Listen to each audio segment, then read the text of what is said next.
Hi teachers, welcome to Future Vision Study Center from Salem. Unit 9 ஐரோப்பிய வரலாறு நம்ம தொடர்ந்து பார்த்துட்டு வரோம்.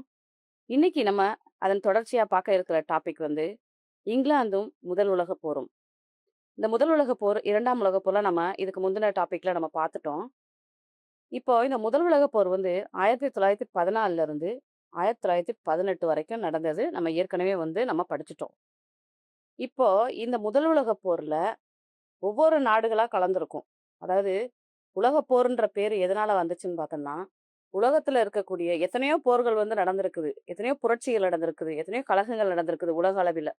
ஆனா வரலாற்றுல வந்து பார்த்தீங்கன்னா, உலகப் போர்கள் 1ஆம் உலகப் போர், 2ஆம் உலகப் போர் 2யும் சேர்த்து உலகப் போர்கள் அப்படின்னு ஏன் பேர் வந்துச்சுன்னு பார்த்தீங்கன்னா, இந்த போர்ல தான் வந்து பார்த்தீங்கன்னா, உலக நாடுகள் அத்தனை நாடுகளும் இதுல வந்து பங்கெடுத்திருக்கும். உலக நாடுகள் வந்து 2 பிரிவா வந்து பிரிஞ்சிருக்கும். அதாவது 2 அணிகள். மைய நாடுகள் மற்றும் நேச நாடுகள் அப்படின்னு சொல்லி 2 பிரிவா, 2 அணிகளா பிரிஞ்சு அவங்க வந்து போர் நடத்துவாங்க.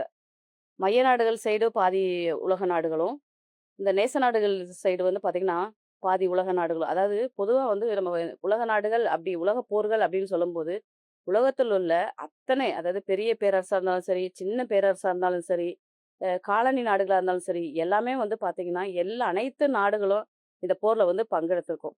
இந்த போருக்கான அடிப்படை காரணங்கள் என்னன்னு இது எல்லாமே வந்து பார்த்தீங்கன்னா, நம்ம வந்து முன்னாடியே நம்ம பார்த்துட்டோம். இன்னைக்கு நம்ம பார்க்க இருக்கிற டாபிக் வந்து பார்த்தீங்கன்னா, அந்த போர்ல வந்து இங்கிலாந்தோட பங்கு என்ன? பிரிட்டனோட பங்கு என்ன? அது இந்த போர்ல என்னென்னலாம் பண்ணுச்சு? அதனால ஏற்பட்ட விளைவுகள் என்ன? இதத்தான் வந்து நம்ம பார்க்க போறோம்.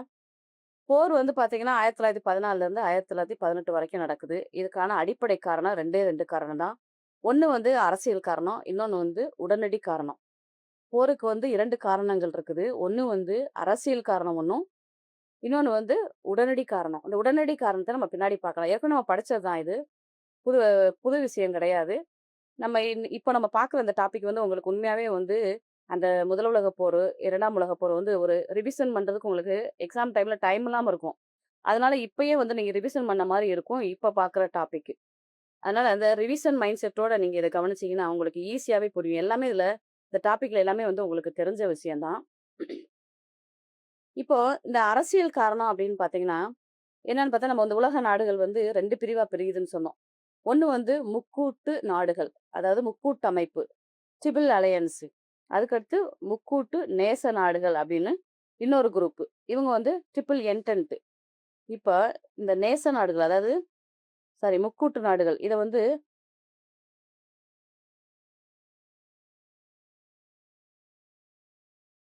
இந்த மைய நாடுகள் அல்லது நேச நாடுகள்னு கூட சொல்லலாம் இத. இந்த கூட்டணிகள. இந்த முக்கூட்டு நாடுகள், இந்த ட்ரிபிள் அலையன்ஸ்ல வந்து யார் யார் இருக்கான்னு பார்த்தீங்கன்னா, ஜெர்மனி, ஆஸ்திரிய ஹங்கேரி, இத்தாலி.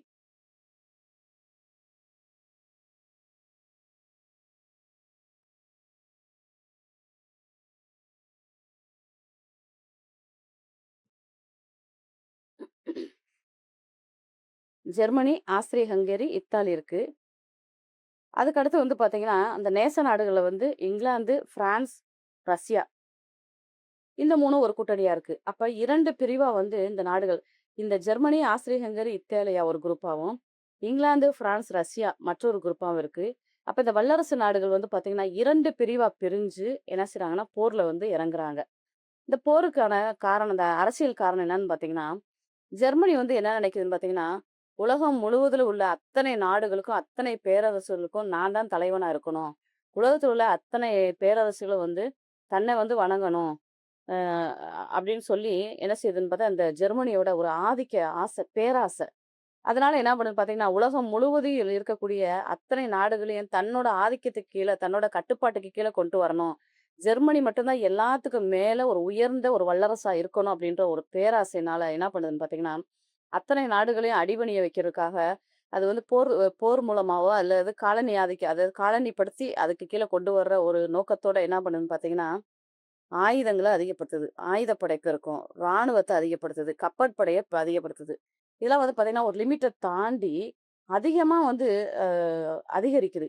அப்ப இதுக்கு ஈடு குடுக்குற வகையில வந்து பார்த்தீங்கன்னா, இங்கிலாந்து என்ன பண்ணுதுன்னு பார்த்தீங்கன்னா, இப்போ ஜெர்ம ஜெர்மனி ஒரு கப்பல வந்து தயாரிக்குது அப்படின்னு பார்த்தீங்கன்னா, ஜெர்மனியில ஒரு கப்பல் தயாரிக்கப்பட்டா, இங்கிலாந்துல வந்து பார்த்தீங்கன்னா 2 மடங்கு கப்பல்கள் தயாரிக்கிறாங்க. இதனால வந்து பார்த்தீங்கன்னா, அந்த கடற்படை போட்டியும் வந்து அதிகமாகுது இவங்களுக்குள்ள. ஆனா நம்ம இதுக்கு முன்னாடி படிச்ச டாபிக்லாம் வந்து பார்த்தப்போம், இங்கிலாந்து வந்து கடல் படையில வந்து அதிக வலிமை கொண்டதாகவும், ஜெர்மனி வந்து பார்த்தீங்கன்னா, விமானப்படை பிரிவுல வந்து அதிகமான ஒரு வலிமை கொண்டதாகவும் இருக்கும். ஆனா, இந்த இங்கிலாந்தோட இந்த கப்பல் படை, அந்த படைய வச்சு தான் வந்து பார்த்தீங்கன்னா, கடைசில வந்து ஜெர்மனிய வந்து அடிபணி வைக்கும் இந்த 1ஆம் உலகப் போர்ல.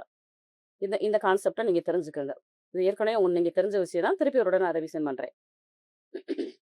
அது மட்டும் இல்லாம வந்து பார்த்தீங்கன்னா, இந்த அரசியல் காரணத்துல அடுத்து நம்ம பார்க்க போறது, பொருளாதார போட்டி. இந்த தொழிற்புரட்சி, அதாவது இங்கிலாந்துல ஏற்பட்ட தொழிற்புரட்சி, அதனால பார்த்தீங்கன்னா, அதாவது மிகையான உற்பத்தி. அந்த மிகையான உற்பத்தின்றப்ப, அ தன்னோட நாட்டின் தேவைக்கு போக, மீதி எஞ்சிய அல்லது உபரியான அந்த உற்பத்தி பொருட்கள அவங்க வந்து விக்கிறதுக்கு என்ன பண்ணணும்னா, ஒரு சந்தை வேணும். அப்ப அந்த சந்தைக்காக இங்கிலாந்துல ஏற்பட்ட தொழிற்புரட்சி இங்கிலாந்துல மட்டும் இல்லாம, ஐரோப்பா முழுவதுமே அடுத்து வந்து பரவ ஆரம்பிச்சுருச்சு. அப்ப பார்த்தீங்கன்னா, நாடுகளுக்குள்ளேயே வந்து பார்த்தீங்கன்னா, போட்டி மனப்பான்மை, ஆதிக்க மனப்பான்மை. "நீ பெரியவனா? நான் பெரியவனா? உன்ன விட நான் வந்து பெரியவனா இருக்கேன். நீ 1 கப்பல் வச்சிருக்கியா? நான் வந்து 10 கப்பல் வைக்கிறேன். உன்ட்ட வந்து இருக்கிற ராணுவப்படை, குதிரைப்படை, காலாட்படைலாம் இப்படி ஒரு லிமிட்டா இருக்கா? நான் அத விட டபுளா பண்றேன்." இந்த மாரி நாடுகளுக்குள்ளேயே ஏற்பட்ட ஒரு போட்டி மனப்பான்மை. அதனைத் தொடர்ந்து ஒவ்வொரு நாடுகளும் பார்த்தீங்கன்னா, ஒவ்வொரு மற்ற நாடுகள வந்து பார்க்கும்போது, ஒரு பொறாமையோடு பார்க்கறது. இது இது அதாவது ஒரு குறிப்பா வந்து ஒரு சிம்பிளா புரியிற மாரி சொன்னோம்னா, ஒரு கிளாஸ்ல என்ன பண்ணுவோம் நம்ம, ஒரு மார்க் வந்து அதிகமான மாணவன வந்து, வெல் டன் அவன் வந்து அதிகமான மார்க் வாங்கிட்டான் அப்படின்னு சொல்லி, நம்ம வந்து யாருமே வந்து அப்ரிஷியேட் பண்ண மாட்டோம். வெளிய வந்து அப்ரிஷியேட் பண்ணா கூட, மனசுல என்ன பண்ணுவோம், அவன் மேல வந்து ஒரு பொறாமைய கொண்டு பொறாமை கண்ணோட தான் நம்ம பார்ப்போம். அந்த மாரி தான் வந்து பார்த்தீங்கன்னா, இந்த நாடுகளும் 2 நாடுகள் இருக்குன்னு பார்த்தீங்கன்னா, ஒரு நாடு வந்து பார்த்தீங்கன்னா, தன்னுடைய வளர்ச்சியில அதாவது அதாவது தொழில் வளர்ச்சியா இருக்கட்டும், ராணுவ வளர்ச்சியா இருக்கட்டும், இந்த மாரி இந்த படைகள அதிகப்படுத்தினாலும் கூட, அதே மாரி இந்த காலனி ஆதிக்கம், காலனி ஆதிக்க அந்த அந்த சமயத்தில வந்து இப்ப இங்கிலாந்துன்னு எடுத்துட்டீங்கன்னா, இங்கிலாந்து என்ன செஞ்சுச்சுன்னு பார்த்தீங்கன்னா, அமெரிக்காவுல 13 குடியேற்ற நாடுகள், காலனி நாடுகள ஏற்படுத்துச்சு. அப்ப அத பார்க்குற இன்னொரு ஐரோப்பிய நாடு, இங்கிலாந்து மாரி நம்மளும் வந்து அந்த காலனி நாடுகள தன்னோட ஆதிக்கத்துக்கு கீழ அதிகமா ஏற்படுத்தணும் அப்படின்னு நினைக்கக்கூடிய ஒரு சூழல் தான் வந்து பார்த்தீங்கன்னா, இந்த 1ஆம் உலகப் போருக்கு காரணமா இருக்குது. அப்ப போட்டி மனப்பான்மை இருக்கு. அப்ப அந்த தொழிற்புரட்சியால தொழிற்புரட்சியால ஏற்பட்ட அந்த அதிகமான அந்த உற்பத்தி பொருள்கள விக்கிறதுக்கு தேவையான சந்தைகள் வேணும். இதனால வந்து பார்த்தீங்கன்னா, இந்த 3 நாடுகள் முக்கியமா பிரிட்டன், பிரான்ஸ், ஜெர்மனி என்ன பண்றாங்க பார்த்தீங்கன்னா, காலனி நாடுகள வந்து அதிகமா வந்து நம்ம வந்து கைப்பத்தணும். நம்மளுடைய கட்டுப்பாட்டுக்கு கீழ. இப்ப ஜெர்மனின்னு எடுத்தா, ஜெர்மனிக்கு கீழ வந்து நெறைய காலனி நாடுகள கொண்டு வரணும். பிரிட்டன் பார்த்தீங்கன்னா, பிரிட்டன் நெறைய காலனி நாடுகள். இந்த மாரி ஒவ்வொரு நாடுகளும், குறிப்பா வந்து பார்த்தீங்கன்னா, பிரிட்டன், பிரான்ஸ், ஜெர்மனி. இந்த 3மே வந்து பார்த்தீங்கன்னா, அதிகமான காலனி நாடுகள நம்மளுக்கு கீழ கொண்டு வரணும் அப்டின்ற ஒரு ஆதிக்க போட்டி. இதனால வந்து பார்த்தீங்கன்னா, பிரிட்டன் வந்து ஏற்கனவே வந்து பார்த்தீங்கன்னா, அமெரிக்கா, இங்கிலாந்தையும் வந்து காலனியா தான் வச்சிருக்குது. அது மட்டும் இல்லாம வந்து பார்த்தீங்கன்னா, ஆப்பிரிக்காவிலயும் என்ன பண்ணுது, தன்னுடைய காலனிய ஏற்படுத்தணும். தன்னுடைய உற்பத்தி பொருட்கள வந்து விக்கிறதுக்கு தேவையான அந்த சந்தைகள் வந்து காலனி நாடுகள்ல தான் வந்து அமைக்க முடியும் அப்படின்னு சொல்லி, பிரிட்டன் நெனச்சத தொடர்ந்து பிரான்ஸு, ஜெர்மனியும் வந்து நெனைக்குது. இதனால வந்து பார்த்தீங்கன்னா, அவங்களுக்குள்ள ஏற்பட்ட அந்த ஆதிக்க போட்டி வந்து 1ஆம் உலகப் போருக்கு வந்து மிகப்பெரிய காரணமா இருக்கு. அது மட்டும் இல்லாம வந்து பார்த்தீங்கன்னா, அ ஜெர்மனியோட மன்னர் வந்து 2ஆம் கெய்சர் வில்லியம். இவர் வந்து பார்த்தீங்கன்னா, ரொம்ப ஒரு பேராசை பிடிச்ச ஒரு மனுஷன். இவரு என்ன வந்து இங்கிலாந்தோட வழித்தோன்றலா தான் வராரு இவரு. அதாவது விக்டோரியா பேரரசியாரோட பேரன் இவரு. பேரன் என்று அறியப்படுகிறார் இவரு. இவர் தான் வந்து பார்த்தீங்கன்னா, ஜெர்மன் மக்கள் மட்டும் தான் ஜெர்மானியர்கள் தான் வந்து உலகத்தை ஆளப் பிறந்தவர்கள் அப்படின்ற அந்த ஏகாதிபத்திய வெறி. அப்ப ஜெர்மன் மட்டும் ஹெட்டா இருக்கணும். மற்ற நாடுகள் எல்லாமே வந்து பார்த்தீங்கன்னா, ஜெர்மனுக்கு கீழ அடிபணிஞ்சு இருக்கணும் அப்படின்ற ஒரு கான்செப்ட் வந்து இந்த 2ஆம் கெய்சர் வில்லியத்துக்கு ஆழமா பதிஞ்சிருந்துச்சு. இதனாலேயே வந்து அவர் என்ன செய்றாருன்னு பார்த்தீங்கன்னா, அந்த ஆயுதங்கள் மூலமா, அதாவது போரின் மூலமா மட்டும் தான் இத வந்து நம்ம சாத்தியமாக்க முடியும் அப்படின்னு சொல்லி, அதிகமான ஆயுதங்கள குவிக்கிறது, ஆயுத படைகளையும், ராணுவ படைகளையும், கப்பற்படைகளையும் ரொம்ப அபரிதமா வந்து அதிகப்படுத்துறாரு. இதெல்லாம் வந்து பார்த்தீங்கன்னா, மற்ற நாடுகளுக்கு வந்து பயம் வருது. அவங்களுக்குள்ள வந்து ஒரு அச்சம் வருது. அது மட்டும் இல்லாம, அ அப்ப வந்து ஒரு நாடு வந்து நம்மள தாக்க வருதுன்னா, அந்த நாட்டுட்ட அந்த தாக்க வர அந்த எதிரி நாட்டுலருந்து நம்மள பாதுகாத்துக்கிறதுக்கு நம்மள்ட்டயும் வந்து ஆயுதங்கள் வேணும் அப்படின்னு சொல்லி, மற்ற நாடுகளும் என்ன பண்றாங்கன்னா, அந்த ஆயுத படைபலத்த அதிகப்படுத்த அதாவது பெருக பண்றதுக்கான ஒரு ஒரு ஒரு சூழல வந்து ஏற்படுத்துறாங்க. இதுதான் வந்து பார்த்தீங்கன்னா, அ முதல் உலகப் போருக்கு முக்கிய காரணமா இருக்கு. அது மட்டும் இல்லாம வந்து பார்த்தீங்கன்னா, இந்த தேசிய உணர்ச்சி கொந்தளிப்பு அப்படின்ற டாபிக்ல என்ன குடுத்துருக்காங்கன்னு பார்த்தீங்கன்னா, பிரான்ஸ், ஜெர்மனி. இந்த பிரான்ஸ், ஜெர்மனி வந்து பார்த்தீங்கன்னா, ஏற்கனவே பிரான்ஸுக்கு, ஜெர்மனிக்கு ஒரு பழைய பகை இருக்குது. என்ன பகைன்னு வந்து பார்த்தீங்கன்னா, 1870, 71ல வந்து பார்த்தீங்கன்னா, இந்த பிராங்கோ பிரஷ்ய போர் நடக்கும். அதாவது பிரஷ்யான்னு சொல்லும்போது வந்து பார்த்தீங்கன்னா, பிரஷ்யான்றது வந்து ஜெர்மனியோட ஒரு பகுதி தான். ஜெர்மன் ஒருங்கிணைவுல வந்து பார்த்தீங்கன்னா, சிதறி கிடக்கும். ஜெர்மன் நாடுகள்லாம் அங்கங்க சிதறி கொடுக்கிறத வந்து பார்த்தீங்கன்னா, அதுக்கப்புறம் வந்து பிஸ்மார்க், ஆட்டோமான் பிஸ்மார்க் தான் வந்து பார்த்தீங்கன்னா, அந்த ஜெர்மன வந்து அந்த ஐக்கிய ஜெர்மனியா வந்து மாத்துவாரு. இது வந்து நம்ம முன்னாடியே படிச்சிருக்கிறோம். அப்ப இந்த பிரஷ்ய போர், பிரஷ்யான்றது வந்து ஜெர்மனி தான். ஜெர்மனியோட ஒரு பகுதி தான் இந்த பிரஷ்யான்றது. அப்ப வந்து பார்த்தீங்கன்னா, இந்த பிராங்கோ பிரஷ்ய போர்ல வந்து என்ன பண்ணுதுன்னா, பிரான்ஸ் வந்து என்ன செய்யும்ன்னு பார்த்தீங்கன்னா, அ அ அல்சாஸ் லொரைன் அப்படின்ற பகுதிகள ஜெர்மனிகிட்ட வந்து இழந்திருக்கும்.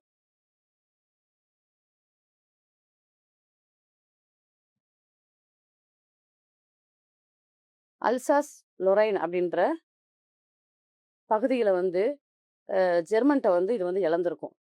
காரணம் என்னன்னு பார்த்தீங்கன்னா, அந்த பகுதிகளெல்லாம் வந்து பிரான்ஸ் வந்து தன்னிட்ட மறுபடியுமா வந்து எப்படியாவது ஜெர்மன்ட்டருந்து மீட்டு, நம்ம கண்ட்ரோலுக்கு கொண்டு வந்துரணும்னு சொல்லி, அது மனசுல வந்து ஒரு பகை ஜெர்மனி மேல இருந்துகிட்டே இருக்கும். இந்த அல்சாஸ் லொரைன் பகுதியில வந்து பார்த்தீங்கன்னா, கனிம வளம் நிறைந்த ரொம்ப ஒரு செழுமையான, வளமையான பகுதி. இத வந்து பார்த்தீங்கன்னா, ஜெர்மனி வந்து கைப்பற்றிரும். இந்த பிராங்கோ பிரஷ்ய போர் 1870 இதுல நடந்த பிராங்கோ பிரஷ்ய போர்ல வந்து ஜெர்மனி வந்து என்ன பண்ணும் கைப்பற்றிரும். இந்த ஜெர்மனிட்ட இருந்து எப்படியாவது இந்த பகுதிகள, இந்த கனிம வளம் மிகுந்த இந்த பகுதிகள வந்து நம்ம எப்படியாவது மீட்கணும் அப்படின்னு சொல்லி பார்த்தீங்கன்னா, பிரான்ஸ் வந்து எப்பயுமே அந்த போருக்கான வாய்ப்ப வந்து எதிர்பார்த்துக்கிட்டே இருந்துச்சு. அந்த மாரி ஒரு சூழல்ல வந்து தான் வந்து பார்த்தீங்கன்னா, இந்த 1ஆம் உலகப் போர்ல வந்து பிரான்ஸ் வந்து ஜெர்மனிக்கு எதிரான கூட்டணியில வந்து சேர்ந்துகிட்டு இந்த போர்ல வந்து கலந்துக்கிறது. அது மட்டும் பார்த்தீங்கன்னா, பால்கன் விவகாரம். இந்த பால்கன் பகுதிகள் வந்து பார்த்தீங்கன்னா, பல்கேரியா, கிரீஸு, செர்பியா, மாண்டினிக்ரோ இது எல்லாமே வந்து பார்த்தீங்கன்னா, பால்கன் நாடுகள் நம்ம சொல்லுவோம். இதுல வந்து பார்த்தீங்கன்னா, ஆஸ்திரியா என்ன பண்ணுதுன்னு பார்த்தீங்கன்னா, ஸ்லாவ் நாடுன்னு இங்க ஒரு வார்த்தை குடுத்துருக்காங்க பாருங்க. அந்த ஸ்லாவ் நாடுன்றது என்னன்னு பார்த்தீங்கன்னா, இது ஒரு இனக்குழு மக்கள குறிக்கக்கூடியது அந்த ஸ்லாவ். அதாவது கிழக்கு ஐரோப்பா மற்றும் பால்கன் பகுதிகள்ல வாழ்ந்த ஒரு ஒரு குரூப் ஆஃப் பீப்பிள் இவங்க. அதாவது அ கிழக்கு ஐரோப்பா மற்றும் இது பால்கன் பகுதிகள்ல வாழக்கூடிய ஒரு இனக்குழு தான் வந்து பார்த்தீங்கன்னா, ஸ்லாவ். இவங்க வந்து பார்த்தீங்கன்னா, அந்த போஸ்னியா, அந்த கெர்சகோவினா அப்படின்ற பகுதிகள்லாம் வந்து பார்த்தீங்கன்னா, இந்த இந்த ஸ்லாவ் மக்கள் வந்து அங்க அதிகமா இருக்கிறாங்க. அப்ப வந்து இந்த ஸ்லாவ் நாடுகளா இருக்குது. எது எதுன்னு பார்த்தீங்கன்னா, போஸ்னியாவும், ஹெர்சகோவினாவும் இருக்குது. இந்த ஆஸ்திரியா வந்து என்ன பண்ணுதுன்னு பார்த்தீங்கன்னா, தன்னோட வந்து இணைச்சுக்கிருச்சு. ஆஸ்திரியாவுக்கு கீழ அதாவது ஆஸ்திரியாவோட இணைச்சுக்கிட்டது வந்து பார்த்தீங்கன்னா, போஸ்னியாவும், ஹெர்சகோவினாவும் இணைக்குது. இதெல்லாம் வந்து உங்களுக்கு கொஸ்டின்ல கேட்கறக்கு வாய்ப்பு இருக்குது. ஆஸ்திரியா வந்து எந்த நாடுகள வந்து தனக்கு தன்னுடன் இணைத்துக் கொண்டது அப்படின்றது கொஸ்டின்ல கேட்பாங்க. நீங்க வந்து கொஞ்சம் இன் டெப்த்தா பார்த்துக்கங்க. அப்ப என்ன பண்ணுது, செர்பியாவும் ஒரு ஸ்லாவ் நாடு தான். இதெல்லாம் வந்து இந்த பால்கன் நாடுகள்ல வருது. இந்த 2 நாடையும் இணைச்சுக்கிட்ட உடனே, செர்பியா என்ன பண்ணுது பார்த்தீங்கன்னா, ஆஸ்திரியாவ ஒரு ஒரு வெறுப்போட வந்து பாக்குது. நீ இப்ப அப்ப வந்து அவங்க 2 பேரையும் நீ வந்து இணைச்சுக்கிட்டு, என்ன வந்து தனிமைப்படுத்துறியா? அப்படின்ற மாரி ஒரு வெறுப்போட பாக்குது. இந்த சமயத்துல தான் வந்து பாத்தீங்கன்னா, அந்த நேச நாடுகள் கூட்டணியில இருந்த ரஷ்யா என்ன பண்ணுதுன்னு பாத்தீங்கன்னா, செர்பியாவுக்கு சப்போர்ட் பண்ணுது. ஜெர்மன் வந்து பாத்தீங்கன்னா, ஆஸ்திரியாவுக்கு சப்போர்ட் பண்ணும். அதாவது ஜெர்மனி வந்து ஆஸ்திரியாவுக்கு சப்போர்ட்டு.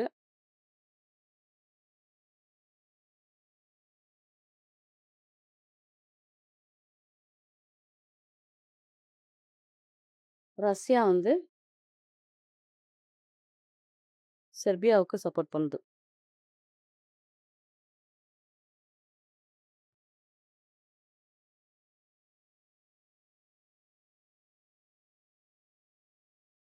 ஜெர்மனி வந்து ஆஸ்திரியாவுக்கும், ரஷ்யா வந்து செர்பியாவுக்கும் சப்போர்ட் பண்ணுது. இந்த மாரி ஒரு சூழல்ல தான் வந்து பார்த்தீங்கன்னா, இந்த முதல் உலகப் போர் வந்து நடக்குது. இது எல்லாமே இப்ப நம்ம சொல்லிட்டு வர இது காரணங்கள் எல்லாமே வந்து பார்த்தீங்கன்னா, அரசியல் காரணங்கள் தான் நம்ம பார்த்துட்டு இருக்கோம்.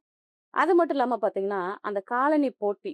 ஏற்கனவே நம்ம பார்த்தோம். ஒரு ஒரு நாடுகளும் வந்து பார்த்தீங்கன்னா, அந்த காலனிகள வந்து அதிகப்படுத்துறது, காலனி அந்த ஏகாதிபத்தியத்த வந்து ஏற்படுத்துறது. இப்ப வந்து ஜெர்மனி இருக்குன்னா, ஜெர்மனிக்கு கீழ வந்து நெறைய காலனி நாடுகள கைப்பற்றுறது. அந்த மாரி அந்த காலனி போட்டியும் வந்து இந்த நாடுகளுக்குள்ள இருக்குது. இதுல வந்து பார்த்தீங்கன்னா, இந்த காலனி போட்டி வந்து பார்த்தீங்கன்னா, பெர்லின், பாக்தாத் ரயில் அந்த 2 நாடுகளுக்கு இடையே உள்ள அந்த ரயில்வே திட்டம், கப்பல் படை போட்டி, இது வந்து பார்த்தீங்கன்னா, இங்கிலாந்துக்கும், ஜெர்மனிக்கும் இன்னும் வந்து பார்த்தீங்கன்னா, பகைய வந்து விரோதத்த வந்து அதிகமாகறதுக்கு இது ஒரு காரணமா அமைஞ்சிருக்குது. இப்போ இது ஃபுல்லாவே நம்ம அரசியல் காரணமா பார்த்தோம். அதுக்கடுத்து வந்து பார்த்தீங்கன்னா, போரோட உடனடி காரணம். இது வந்து நம்ம ஏற்கனவே படிச்சிருக்கிறோம். இருந்தாலும் இது உங்களுக்கு ஒரு ரிவிஷன் மாரி இருக்கும். இந்த செரோஜிவா சம்பவம் தான் வந்து பார்த்தீங்கன்னா, போருக்கான உடனடி காரணம்.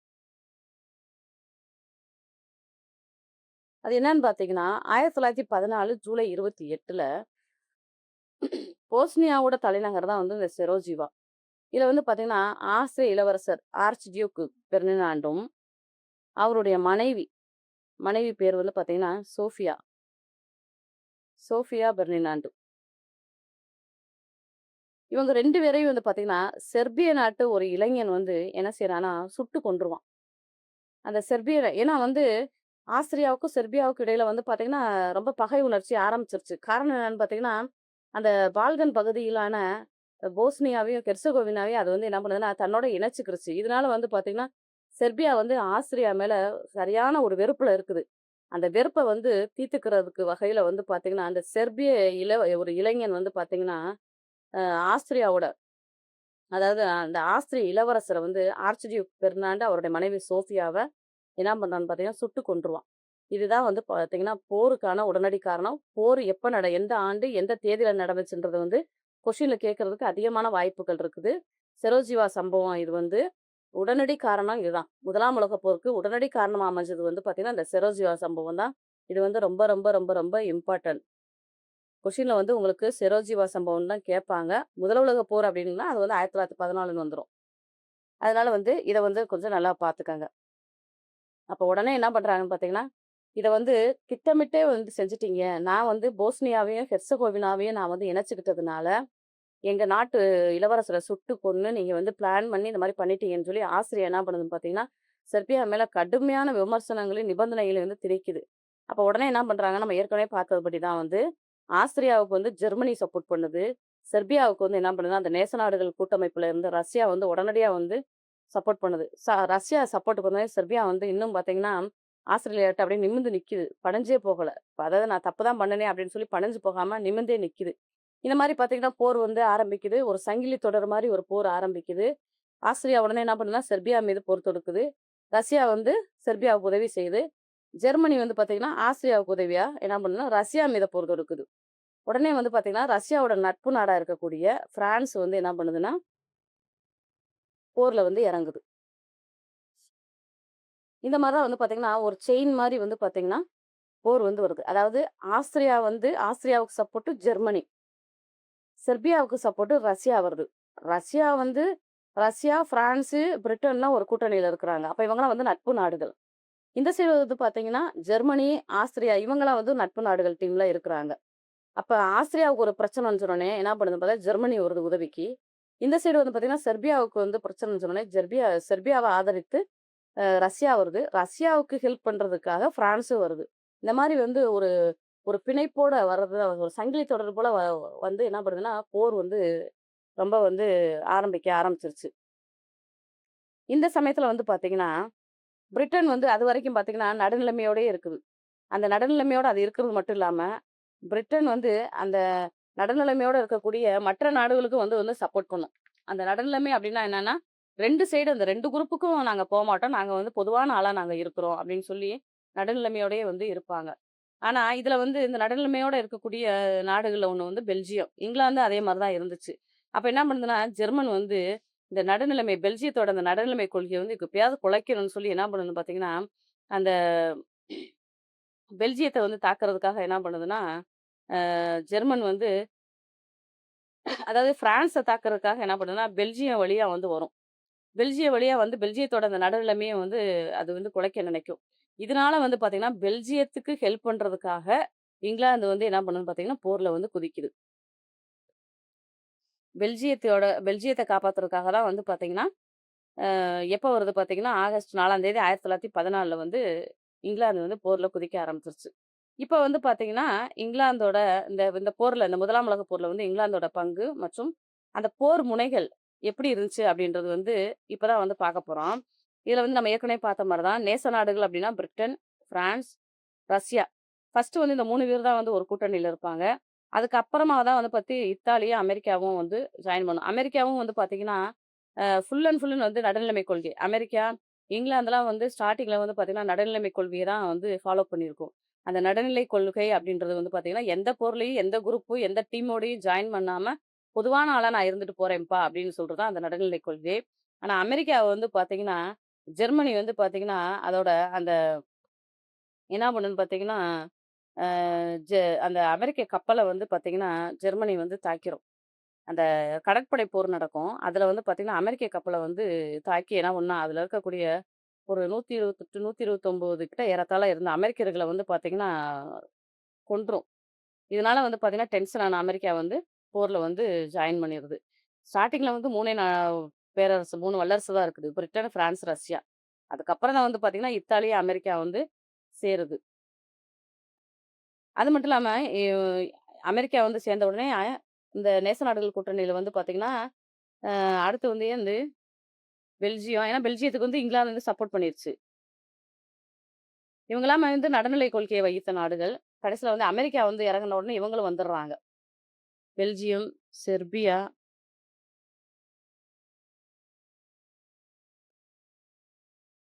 அதுக்கடுத்து ருமேனியா,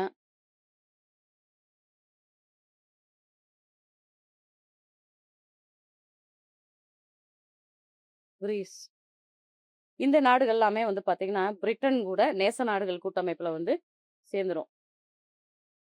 அச்சு நாடுகள் வந்து பார்த்தீங்கன்னா, ஜெர்மனி, ஆஸ்திரிய ஹங்கேரி, அதுக்கு அப்புறம் லேட்டரா தான் வந்து பார்த்தீங்கன்னா, துருக்கியும், பல்கேரியா நாடுகளும் வந்து இந்த ஜெர்மன் கூட்டமைப்பு வந்து சேரும். இப்ப போர் வந்து துவங்கியாச்சு. இந்த போர் வந்து எப்படி துவங்குதுன்னு பார்த்தீங்கன்னா, 2 பிரிவா வந்து அதாவது 2 பகுதிகள்ல வந்து நடக்குது. அதாவது மேற்கு பகுதியில ஒரு குரூப்பாவும், அ அதாவது ஒரு டேர்ம் அதாவது மேற்கு முனைப்போர், கிழக்கு முனைப்போர்ன்னு சொல்லி பார்த்தீங்கன்னா நடக்குது. இதுல வந்து பார்த்தீங்கன்னா, முக்கியமா இந்த மேற்கு முனை போர்ன்னு சொல்லும்போது, இது யாரு யாருக்கு இடையில நடந்துச்சுன்னு பார்த்தீங்கன்னா, ஜெர்மனிக்கும், பிரான்ஸுக்கு நடக்குது.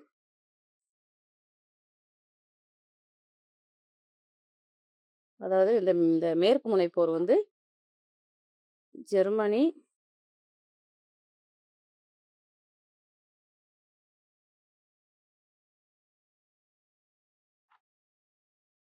ஜெர்மனி கூட வந்து யார் யாரெல்லாம் வந்து ஃபைட் பண்றாங்கன்னு பார்த்தீங்கன்னா, பிரான்ஸ். மேற்கு முனை போர்னாலே வந்து பிரான்ஸ் தான். அதுக்கு சப்போர்ட்டா வந்து பிரிட்டன் வருது. அப்படி வச்சுக்கோங்க. அப்ப ஜெர்மனி வெர்சஸ் பிரான்ஸ் தான் இந்த மேற்கு முனை போரு. இதோட அந்த நட்பு நாடு வந்து பிரிட்டனும் வந்து வருது. இதுல வந்து பார்த்தீங்கன்னா, இந்த ஜெர்மானியர்கள் வந்து என்ன பண்றாங்கன்னா, பெல்ஜிய வழியா வந்து பிரான்ஸ வந்து பிரான்ஸ்குள்ள வந்து நுழைஞ்சிரணும். பிரான்ஸ வந்து தாக்கணும் அப்படின்னு சொல்லி 1914, 18 அந்த மேற்கு முனை போர் வந்து இந்த வருஷங்கள்ல நடக்குது. இவங்க வந்து பெல்ஜியம் வழியா வந்து பிரான்ஸ தாக்கணும்னு நெனைக்கிறாங்க. அப்ப வந்து எங்க தாக்கணும்னு நெனைக்கிறாங்கன்னு பார்த்தீங்கன்னா, ஃபாரிஸ்குள்ள இப்படி வரும்போது என்ன பண்றாங்கன்னா, அந்த மார்ன் அப்படின்ற நதிக்கரையில வந்து பார்த்தீங்கன்னா, அவங்கள வந்து இந்த ஜெர்மன் படைகள் முன்னேறி வரவிடாம, பிரான்ஸும் அதுக்கு உதவியா பிரிட்டனும் வந்து பிரிட்டிஷ் படைகள வந்து தடுக்குது. இந்த பிரிட்டிஷ் படைகள் வந்து பெல்ஜியத்துக்கு உதவியும், நாமூர் சண்டை, அதுக்கப்புறம் வந்து பார்த்தீங்கன்னா, அந்த சோம் நதிக்கரை சண்டை, இது எல்லாமே வந்து நடக்கும். ஆனா ஸ்டார்ட்டிங்ல வந்து பார்த்தீங்கன்னா, 1ஆம் உலகப் போர்ல ஜெர்மனி வந்து தொடர்ந்து வெற்றி வாய்ப்பே பெற்றுக்கிட்டு இருக்கும். இங்கிலாந்து வந்து தோல்வி முகத்திலேயே இருக்கும். அதுக்கப்புறம் தான் ஃபைனல்ல தான் வந்து பார்த்தீங்கன்னா, மரணஅடி குடுக்கும் ஜெர்மனிக்கு வந்து இங்கிலாந்து வந்து மரணஅடி குடுக்கும். காரணம் என்னன்னு பார்த்தீங்கன்னா, அமெரிக்கா வந்து எப்ப வந்து போர்ல வந்து குதிச்சுச்சோ, 1ஆம் உலகப் போர்ல அப்பயே வந்து பார்த்தீங்கன்னா, ஜெர்மனியோட தோல்வி வந்து நிர்ணயிக்கப்பட்டுருச்சு. ஏன்னா, மிகப்பெரிய வல்லரசு நாடுகள். அந்த உலக நாடுகளுக்கும், அந்த உலகப் போர்ல ஈடுபட்ட ஒவ்வொரு நாடுகளும் வந்து பார்த்தீங்கன்னா, அ அவங்களுக்கு தேவையான அந்த போர் தளவாட கருவிகள், உணவுப் பொருட்கள் எல்லாத்தையும் வந்து பார்த்தீங்கன்னா, குடுத்து உதவிட்டு இருக்கக்கூடிய ஒரு செழுமையான நாடு தான் வந்து பார்த்தீங்கன்னா, இந்த அமெரிக்கா. நடுநிலையா இருக்குது. இந்த மாரி வந்து அவங்களுடைய குரூப் மக்கள் அந்த அந்த கடற்படைய, அந்த கடலையும் அந்த கப்பலையும் வந்து தாக்குனதுனால, ஜெர்மனி தாக்குனதுனால தான் வந்து பார்த்தீங்கன்னா, அமெரிக்கா வந்து வருது. ஓகே. இப்போ வந்து பார்த்தீங்கன்னா, அந்த மேற்கு முனைப்போர், கிழக்கு முனைப்போர். இந்த மேற்கு முனைப்போர்ன்றது வந்து பார்த்தீங்கன்னா, ஜெர்மனிக்கும், பிரான்ஸுக்கும் தான். ஆனா, பிரான்ஸுக்கு உதவி செய்ய அதோட நட்பு நாடான பிரிட்டிஷ் வந்து வருது. அதுக்கடுத்து வந்து பார்த்தீங்கன்னா, எந்தெந்த நதிக்கரைகள்லாம் அந்த போர் நடக்குதுன்னு பார்த்தீங்கன்னா, ஃபர்ஸ்ட்டு வந்து பெல்ஜியம் வழியா வந்து இது பாரிஸ்குள்ள நுழைஞ்சு வருது. அந்த மார்ன் நதிக்கரையில வந்து இவங்களுடைய படைகள் முன்னேற விடாம தடுத்து நிறுத்துறாங்க. பிரிட்டிஷ் படை தான் வந்து உதவி செய்யுது. பெல்ஜியத்துக்கு உதவி செய்யுது. நாமூர் சண்டை, அப்புறம் வந்து இந்த சோம் நதிக்கரை, இந்த நதிக்கரைகள்ல தான் வந்து பார்த்தீங்கன்னா, சண்டைகள் நடக்குது. இந்த சண்டைகள வந்து பார்த்தீங்கன்னா, தடுத்து நிறுத்தப்படுது. அதுக்கடுத்து கிழக்கு முனை போர் அப்படின்றது வந்து பார்த்தீங்கன்னா, ரஷ்யாவுக்கும், ஜெர்மனிக்கும்.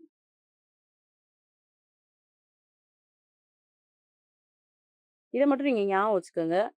மேற்கு முனை போர்ன்றது முக்கியமா யார் யாருக்கு? Germany verse Russia.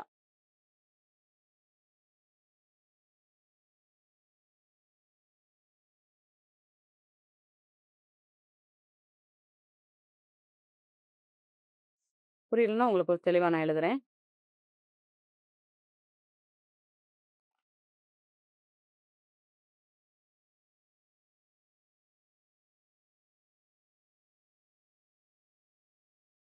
Germany verse Russia.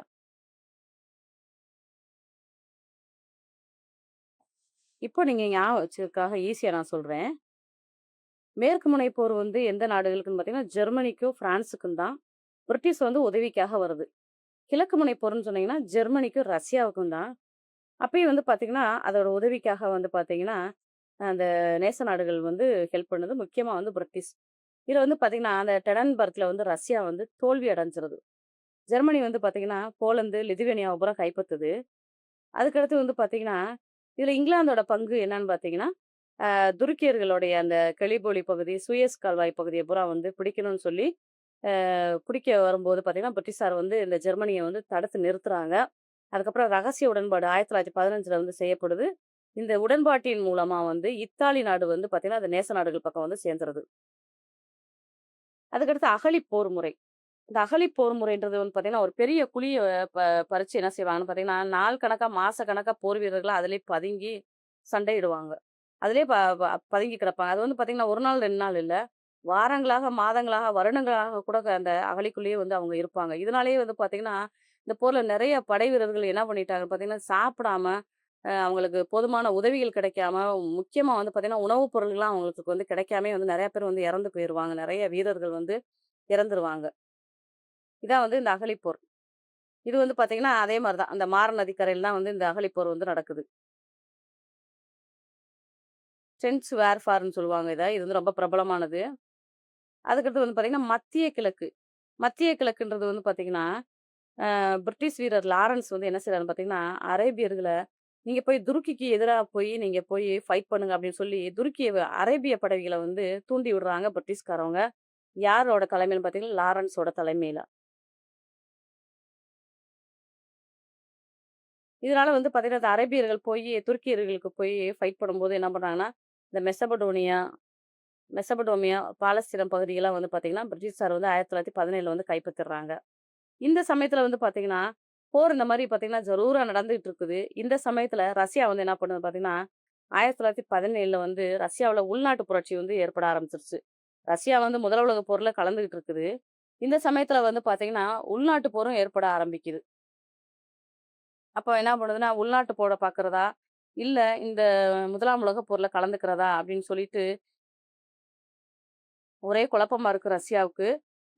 இந்த சூழ்நிலை அந்த உள்நாட்டு பிரச்சனை நடக்கும்போது வந்து பார்த்தீங்கன்னா, ஆ மன்னர் யார் இருக்காருன்னு பார்த்தீங்கன்னா, 2ஆம் நிக்கோலஸ் இருப்பாரு.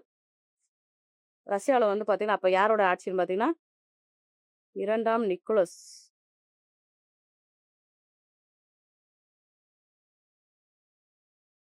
இவருடைய ஆட்சிய எதிர்த்து தான் வந்து பார்த்தீங்கன்னா, லெனின் தலைமையில வந்து பார்த்தீங்கன்னா, அந்த உள்நாட்டு மக்கள் ரஷ்யா மக்கள் எல்லாமே வந்து போர் புரிஞ்சுகிட்டு இருப்பாங்க. ஆல்ரெடி வந்து பார்த்தீங்கன்னா, முதல் உலகப் போர்ல வந்து ஏற்கனவே ஃபைட் பண்ணி அந்த மக்கள்லாம் வந்து போர்ல ஈடுபட்டு ரொம்ப டயர்டா இருப்பாங்க. இதுல உள்நாட்டு போர் பக்கம் ஒரு பக்கம். மன்னர் மேல ரொம்ப வந்து எதிர்ப்பும், வெறுப்புமா வந்து ஏற்படுது பொதுமக்களுக்கு. இதனால வந்து பார்த்தீங்கன்னா, என்ன பண்ணணும் ரஷ்யா 1917ல நான் வந்து இந்த முதல் உலகப் போர்ல இருந்து நான் விலகிக்கிறேன்ப்பா, என்னைய ஆள விட்டுருங்க அப்படின்னு சொல்லிட்டு என்ன பண்ணுதுன்னா, ஒரு சமாதான உடன்படிக்கை செஞ்சுட்டு போர்ல இருந்தே வந்து வெளியேறிருது. இதனால வந்து பார்த்தீங்கன்னா நேச நாடுகளுக்கு வந்து இந்த ரஷ்யா வந்து வெளியேறின உடனே ஒரு பெரிய இழப்பு ஏற்படுது. ஆனாலும் ரஷ்யா வந்து வெளியேறிருது. எந்த வருடம்னா 1917. என்ன உடன்படிக்கைன்னு பார்த்தீங்கன்னா, அந்த பிரஸ்ட் லிட்டோவாஸ் உடன்படிக்கை. இந்த உடன்படிக்கைய செஞ்சுட்டு என்ன பண்ணுதுன்னு பார்த்தீங்கன்னா, உலகப் போர்லருந்து விலகிறது. இன்னொன்னு ரஷ்ய புரட்சி வந்து 1917ல வந்து ஏற்படுது. அதுக்கடுத்து வந்து பார்த்தீங்கன்னா, 1917 டூ 18க்கு வந்துடுறாங்க. 14 ஆரம்பிச்ச போரு, இப்போ வந்து எட்ஜுக்கு வந்துருச்சு. பிரிட்டிஷார் வந்து என்ன பண்றாங்கன்னா, அந்த இப்ரீஸ் அப்படின்ற ஒரு இடத்துல வந்து அகழிப்போர வந்து நடத்துறாங்க. அவங்க வந்து பார்த்தீங்கன்னா, அந்த பீரங்கின்னு சொல்லுவோம்ல, அந்த மாரி டாங்கிகள வந்து பயன்படுத்தி என்ன பண்றாங்கன்னா, ஜெர்மனோட அகழிகள பூரா வந்து தகர்க்குறாங்க. 2 சைடுமே வந்து அகழிப்போர் நடக்குது. ஜெர்மனும் வந்து அகழிப்போர் நடத்துது. ஜெர்மன் படை வீரர்களும் அகழிப்போர் தாக்குதல் நடத்துறாங்க. அதே மாரி பிரிட்டிஷ்காரங்களும் நடத்துறாங்க.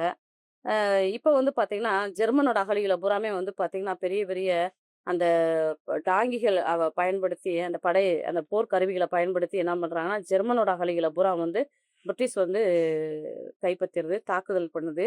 அதுக்கடுத்து வந்து பார்த்தீங்கன்னா, அதே 14 டூ 17க்குள்ள வந்து பார்த்தீங்கன்னா, கடற்போர் நடக்குது. இங்கிலாந்தோட கப்பற்படை வந்து ஜெர்மனியோட கப்பல் படைகள பூராமே வந்து வளைத்தெடுக்குது. எங்கன்னு பார்த்தீங்கன்னா, 1914 ஜட்லாந்துக்கு அருகே. அந்த ஜட்லாந்து போருன்னு சொல்லி நம்ம முன்னாடியே வந்து ஏற்கனவே படிச்சிருக்கிறோம். இந்த ஜட்லாண்டு போருன்றது வந்து எந்த வருடம் நடந்ததுன்னா, 1916ல மே 31ல நடந்துச்சு இது வந்து. இந்த ஜட்லாண்டு போர். இந்த ஜட்லாண்டுன்றது வந்து பார்த்தீங்கன்னா, டென்மார்க் பக்கத்துல இருக்கக்கூடிய ஒரு பிளேஸ். இங்க தான் வந்து பார்த்தீங்கன்னா, கடுமையான கப்பல் படைகள் ஜெர்மனிக்கும், பிரிட்டிஷ்க்கும் வந்து நடக்குது.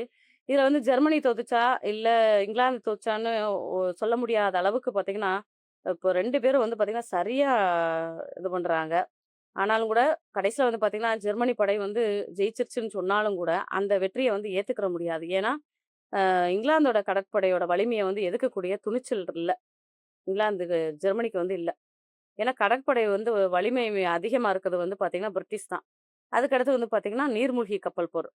1917ல வந்து பார்த்தீங்கன்னா, ஜெர்மனி வந்து என்ன பண்ணுதுன்னா, ஒரு கட்டுப்பாடே கிடையாது. அந்த கட்டுப்பாடு இல்லாத ஒரு வகையில அந்த நீர்மூழ்கி கப்பல வந்து பயன்படுத்தி, பிரிட்டனோட எல்லா கப்பலையும் தாக்குது. இந்த மாரி தாக்குற சமயத்துல தான் வந்து பார்த்தீங்கன்னா, அமெரிக்க கப்பலையும் வந்து என்ன பண்ணிரும்னா, தாக்கிரும். அதாவது அந்த அமெரிக்க கப்பலோட பேர் வந்து லூசிடானியா. அமெரிக்காவுக்கு சொந்தமான அந்த லூசிடானியா கப்பலையும் அந்த கப்பல்ல இருந்த அமெரிக்கர்களையும் வந்து கொன்னு குவிச்சிரும் இந்த ஜெர்மனி. அதனால தான் வந்து பார்த்தீங்கன்னா, அமெரிக்கா வந்து போர்ல இறங்குது. எப்போ வந்து அமெரிக்கா போர்ல இறங்குதுன்னு பார்த்தீங்கன்னா, 1917ல வந்து போர்ல இறங்கும். அதுவரைக்கும் பார்த்தீங்கன்னா, அமைதியா தான் இருக்கும். நடுநிலைமை வகித்துட்டு இந்த போர்ல ஈடுபடக்கூடிய ஒவ்வொரு நாடுகளுக்கும் வந்து பார்த்தீங்கன்னா, உணவுப் பொருள், போர் தளவாடங்கள்லாம் குடுத்து, குடுத்து ஹெல்ப் பண்ணிட்டு இருக்கக்கூடிய ஒரு செழுமையான நாடா இருந்துச்சு. அதுக்கப்புறம் தான் வந்து பார்த்தீங்கன்னா, அந்த லூசிடானியா கப்பல் வந்து ஜெர்மனியினால தாக்கப்பட்ட உடனே, கோவமடைந்த அமெரிக்கா வந்து போர்ல வந்து இறங்குது. எப்ப வந்து அமெரிக்கா போர்ல இறங்குச்சோ, அப்பயே வந்து பார்த்தீங்கன்னா, ஜெர்மனியோட தோல்வியும், பிரிட்டனோட வெற்றியும் உறுதி செய்யப்பட்டுருது. போர் வந்து இப்ப 1918ல வந்து இறுதி கட்டத்துக்கு வந்துருச்சு. இப்ப பார்த்தீங்கன்னா, ஜெர்மனியோட கடைசி தாக்குதல்.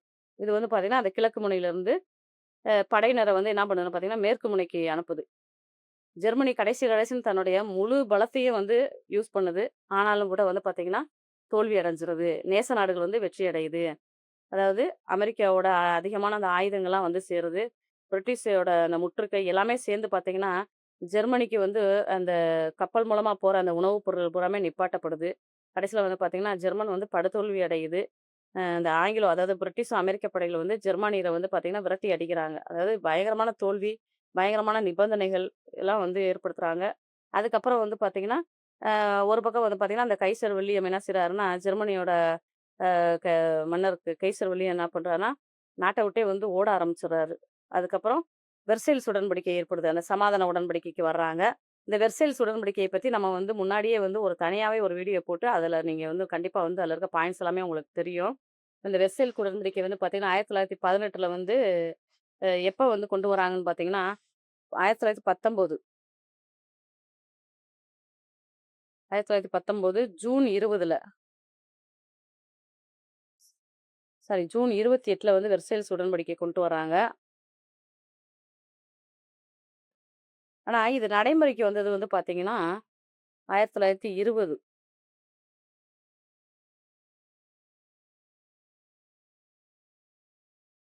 ஜனவரி 10ல நடைமுறைக்கு கொண்டு வராங்க. இந்த உடன்படிக்கையில தான் வந்து பார்த்தீங்கன்னா, ஆ வெற்றி அடைந்த நாடுகள், அதாவது நேச நாடுகளுடைய கூட்டமைப்பு வந்து பார்த்தீங்கன்னா, ஃபுல்லாவே வந்து பார்த்தீங்கன்னா, இந்த ஜெர்மனி மேல வந்து அதிகமான நிபந்தனைகள் வந்து விதிப்பாங்க. அது எல்லாமே வந்து ஏத்துக்கிறோம். ஆனா, ஏத்துக்கிற மாரி இருந்தாலும் கூட, ஹிட்லரோட ஆட்சியில வந்து பார்த்தீங்கன்னா, அது எல்லாத்தையுமே வந்து தூக்கி அடிச்சு, எந்தெந்த நாடெல்லாம் வந்து கைப்பற்றணுமோ, ஹிட்லரோட அந்த எழுச்சி வந்து ஆரம்பிக்கும். அதுதான் வந்து பார்த்தீங்கன்னா, கடைசியில 2ஆம் உலகப் போருக்கு ஒரு முக்கியமான காரணமா வந்து அமைஞ்சிருக்கும். அது மட்டும் இல்லாம வந்து பார்த்தீங்கன்னா, துருக்கி, ஆஸ்திரியா இந்த பிரிட்டிஷ்காரவங்க என்ன பண்றாங்கன்னு பார்த்தீங்கன்னா, இந்த டமாஸ்கஸ், கான்ஸ்டான்டினோபிள் கைப்பற்றி என்ன பண்றாங்கன்னா, துருக்கி இவங்க பூராமே வந்து ஜெர்மனியோட கூட்டணியா இருந்தவங்க. இவங்களையும் வந்து பார்த்தீங்கன்னா, அடிபணிய வைக்கிறாங்க. அதுக்கடுத்து வந்து பார்த்தீங்கன்னா, இத்தாலி கூட சேர்ந்துக்கிட்டு ஆஸ்திரிய ஹங்கேரியும் பணிய வைக்கிறாங்க. ஏன்னா, ஆஸ்திரியாவுக்கும் இத்தாலிக்கும் தனிப்பட்ட ஒரு விரோதம் இருக்கும். இந்த சமயத்தில வந்து பார்த்தீங்கன்னா, இத்தாலியும் கூட்டு சேர்ந்துக்கிட்டு பிரிட்டிஷ் வந்து என்ன பண்ணுதுன்னா, ஆஸ்திரிய ஹங்கேரியும் அடிபணிய வைக்குது. இத்தோட வந்து வந்து அந்த வெர்சைல்ஸ் உடன்படிக்கையின்படி வந்து போர் வந்து ஒரு முடிவுக்கு வருது. ஆனா, அந்த வெர்சைல்ஸ் உடன்படிக்கையில ஜெர்மனி மீது அதாவது விதிக்கப்பட்ட அந்த நிபந்தனைகள் அத்தனையுமே வந்து ஜெர்மனியின் மனக்குமுறலாக 2ஆம் உலகப் போர்ல வெடிக்கிறதுக்கு ஒரு முக்கிய காரணமா வந்து அமையுது. இதுவரைக்கும் நம்ம பார்த்தது ஃபுல்லாவே வந்து பார்த்தீங்கன்னா, முதல் உலகப் போர். முதல் உலகப் போர்ல இங்கிலாந்தோட பங்கு என்ன? அத நம்ம பார்த்துருக்குறோம். இந்த அண்டர்லைன் பண்ண ஒவ்வொரு விஷயங்களையும் நீங்க வந்து கொஞ்சம் இன்டெப்த்தா படிச்சுக்கங்க. அதுக்கு அடுத்து இருக்க வீடியோல நம்ம வந்து பார்க்கலாம். அதுக்கடுத்து வந்து பார்த்தீங்கன்னா, இங்கிலாந்துல இருந்த ஒரு நிதி அமைச்சர் தான் வந்து டேவிட் லாயிட் ஜார்ஜ். இவர பத்தி வந்து பார்த்தீங்கன்னா, நம்ம அடுத்த வீடியோல நம்ம இவர பத்தி பார்க்கலாம். நன்றி.